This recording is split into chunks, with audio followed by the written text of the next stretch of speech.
అయోధ్యలోని రామ మందిరం భారతదేశంలోని అత్యంత ప్రసిద్ధ మరియు ముఖ్యమైన హిందూ దేవాలయాలలో ఒకటి. ఇది హిందూ పురాణాలలో రాముడు జన్మించిన ప్రదేశంగా నమ్ముతారు.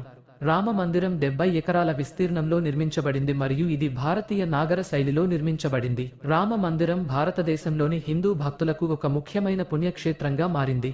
ఇది భారతదేశంలోని సాంస్కృతిక మరియు రామ మందిరం నిర్మాణంలో అనేక విశేషాలు ఉన్నాయి.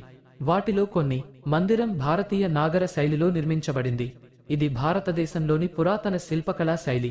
మందిరం 392 స్తంభాలను కలిగి ఉంది. ఇవి హిందూ పురాణాలలోని వివిధ కథలను సూచిస్తాయి. మందిరం 161 అడుగుల ఎత్తును కలిగి ఉంది. ఇది భారతదేశంలోని అత్యంత ఎత్తైన హిందూ దేవాలయాలలో ఒకటి. మందిరం రామ, సీత, లక్ష్మణ మరియు హనుమంతుడి విగ్రహాలను కలిగి ఉంది.